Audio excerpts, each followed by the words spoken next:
Bisa kita mulai?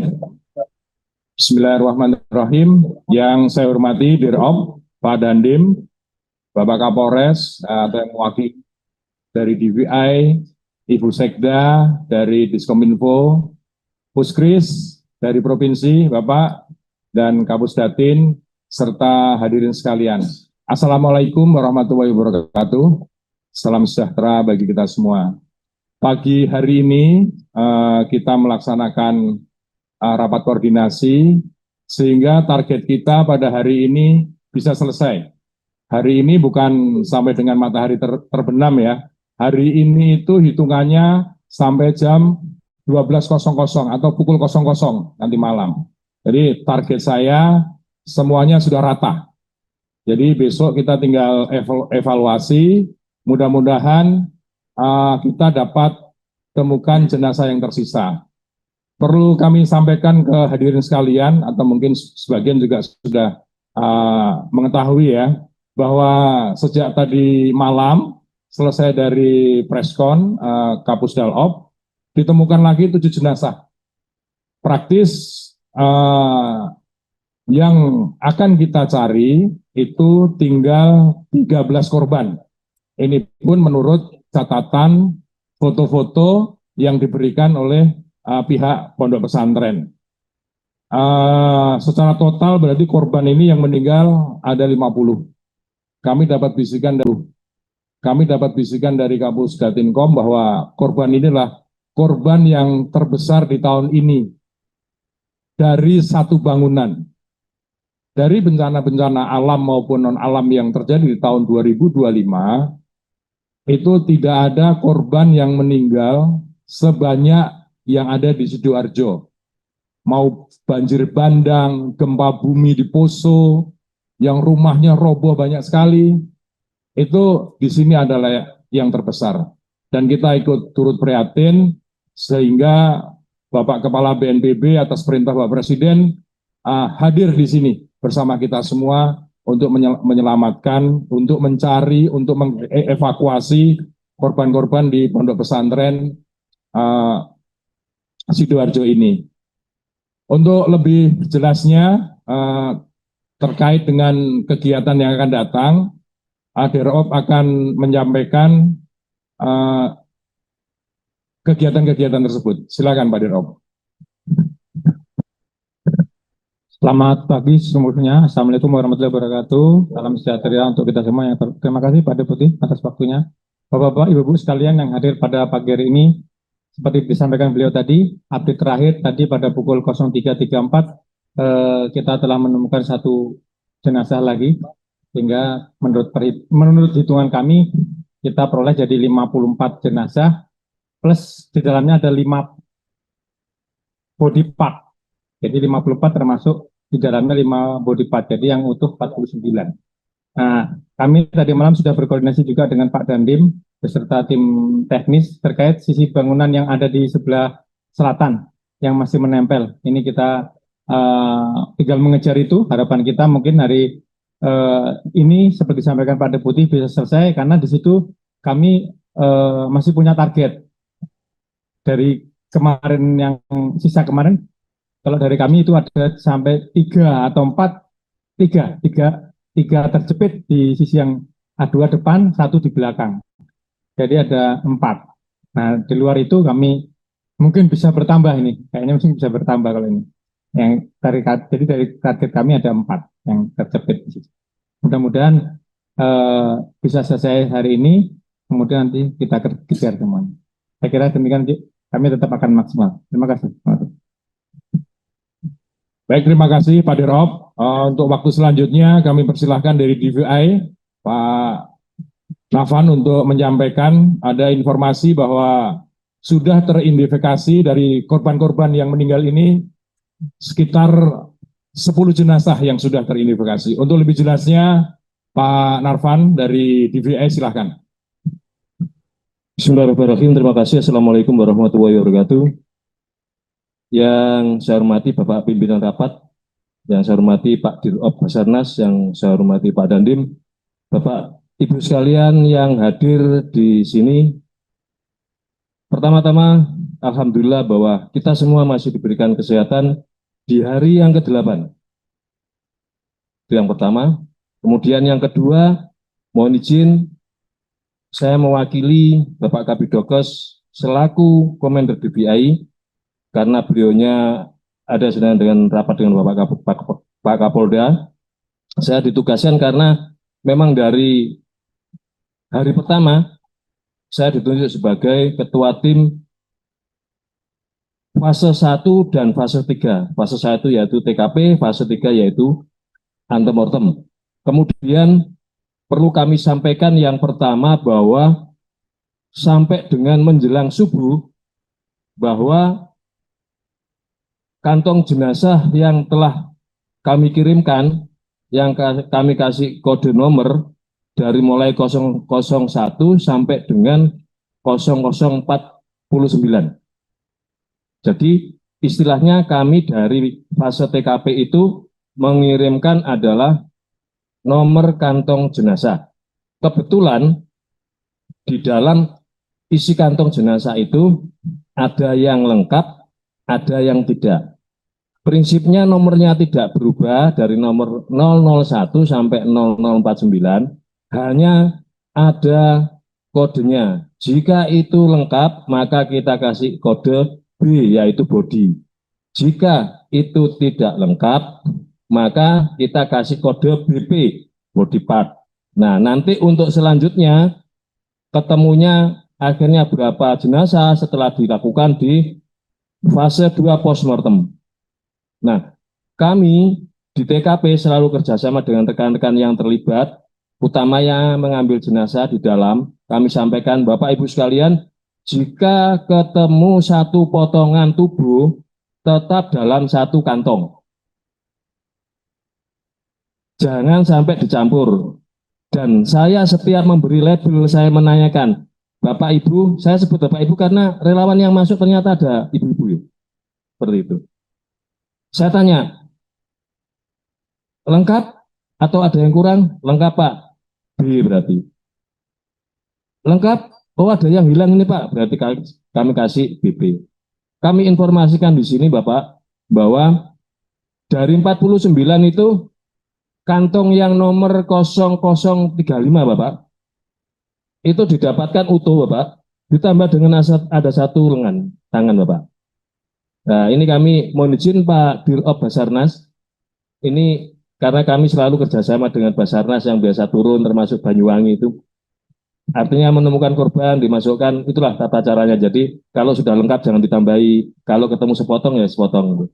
Jadi itu Bapak termasuk ya kelalaian kami, berarti harusnya kami ikut masuk. Tidak percaya bahwa tanya atau dijawab, ya itu saya tidak percaya itu. Mungkin nanti yang tersisa ya saya harapannya bisa masuk. Tapi tidak ada masalah, Jenderal, karena itu kan tambahan. Jadi dari tambahan satu kantong tadi 035 dengan kodenya B, Bapak. Berarti yang tambahannya Bapak tinggal diganti saja, ditambahi BP, body part, sama nomornya 35. Nah, nanti pengungkapannya miliknya siapa di kemudian hari. Kemudian yang berikutnya, bahwa yang dibawa ke Rumah Sakit Bayangkara dari 001 sampai dengan 00419 yang awalnya sudah teridentifikasi 3 Bapak. Saya dapat laporan semalam itu bahwa ada tambahan 2 Bapak, yaitu atas nama Nuruddin dan Ahmad Rijalul Haq. Nah ini teridentifikasi dari gigi medis properti untuk Nuruddin dan satunya sidik jari gigi properti. Biasanya nanti dari rekan-rekan yang di PM Bapak, itu di sana juga sudah ada pos AM, di mana semua keluarga korban yang lapor itu sudah dibuatkan grup, insya Allah sudah disampaikan Bapak untuk itu. Kemudian yang berikutnya yang perlu kami sampaikan berhubung dengan untuk bisa teridentifikasinya korban,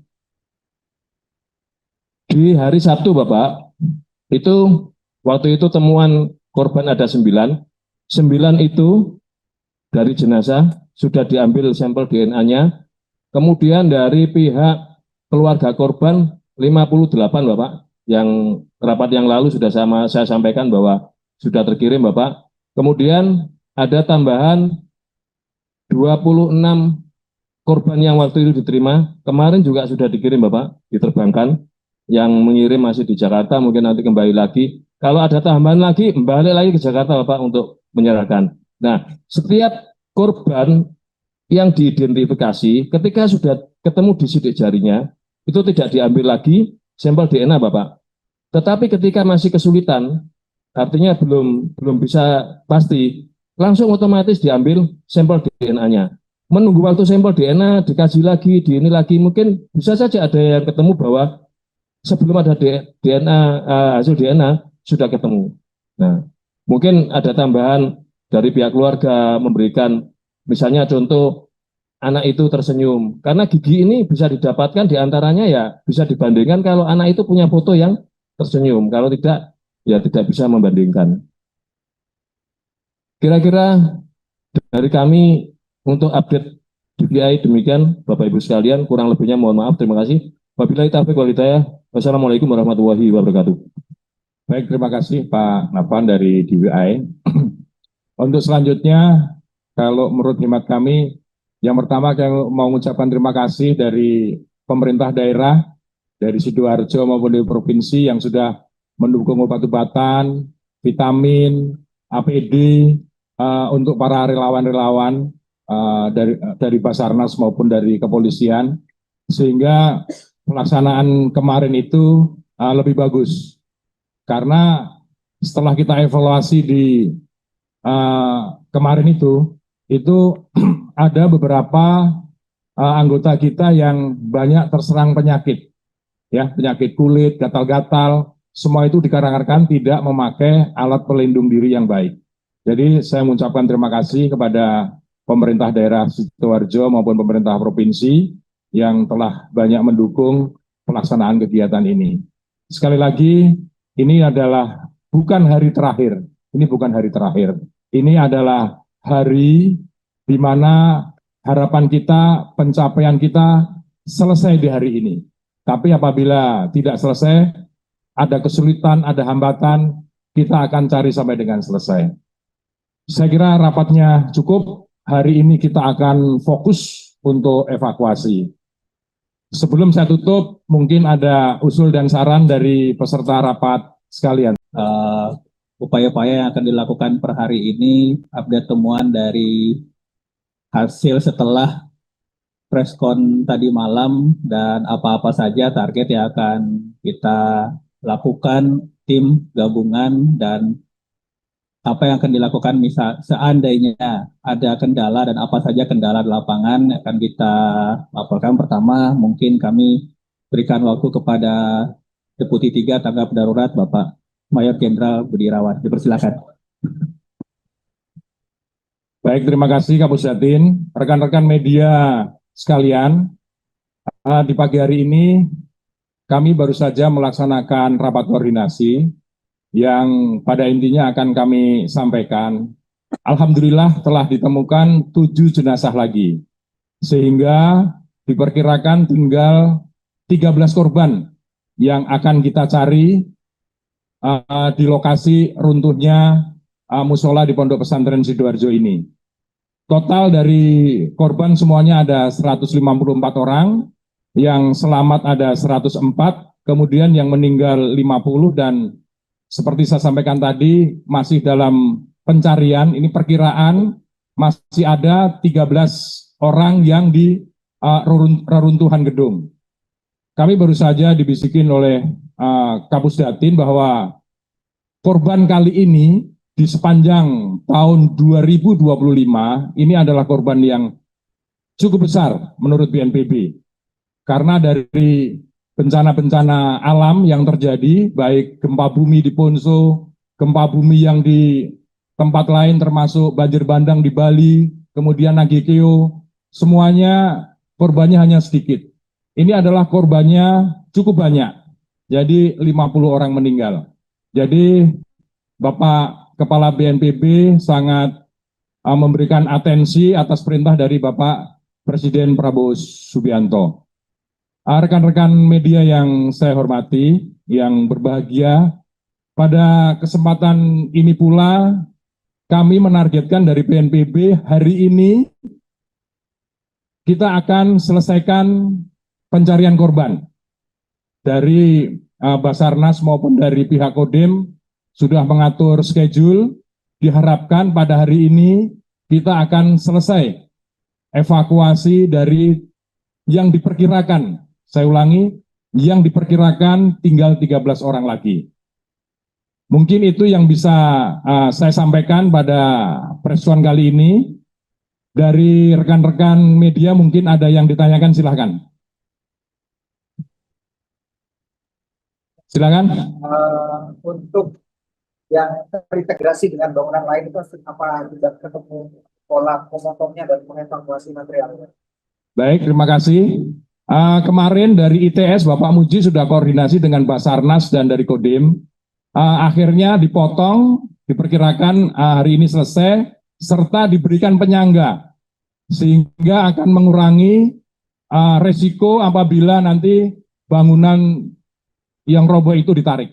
Ya, jelas. Jadi sudah ada solusi. Baik, ada yang lain? Ya. Pagi ini atau malam? 7 orang itu dari kemarin malam preskon itu jam 21 ya. Sampai dengan tadi pagi kita bisa menemukan 7 jenazah. Ya. Yang lain? Target hari ini selesai sampai jam berapa, Komandan? Kalau hari ini kan sampai dengan pukul 00 ya. Tapi harapan kami sebelum matahari terbenam lah. Tapi kan hari ini sampai dengan pukul 00. Ini adalah target kami. Moga-moga kami mohon doa restu dari rekan-rekan dan seluruh rakyat Indonesia. Kita bekerja bisa lebih cepat dari target yang kita tetapkan. Ada lagi? Kendalanya untuk yang terakhir diprediksi hari ini kendalanya paling apa ya? Insya Allah tidak ada ya. Kendaraannya moga-moga alat beratnya berjalan dengan baik, tidak ada rusak. Kemudian yang disangga tadi gedung yang sebelah, yang disangga kemudian sudah dipotong penyambung antara gedung dengan musola yang roboh. Itu bisa. Kami yakin kami akan dapat menyelesaikan target ini dengan baik. Iya. Sekarang ini kita sudah 75% ya, tinggal 25% lagi yang di sisi kiri, yang apa? Dekat dengan bangunan miring itu ya. Ya. Untuk korban yang terintegrasi tadi sudah disampaikan oleh DVI, itu ada 10. Ada 10 ya, sudah ada 10. Dan lainnya mungkin dalam waktu dekat. Ada lagi? Kalau tidak ada, mari kita bekerja kembali. Kami berharap kepada rekan-rekan wartawan bisa memberikan hal-hal yang positif. Dan selama saya bekerja di BNPB, baru kali ini ada namanya evakuasi, itu diberikan live selama 24 jam. Bisa dilihat. Ya, jadi ini merupakan hal yang sangat transparan. Baik, terima kasih rekan-rekan media sekalian. Wassalamualaikum warahmatullahi wabarakatuh.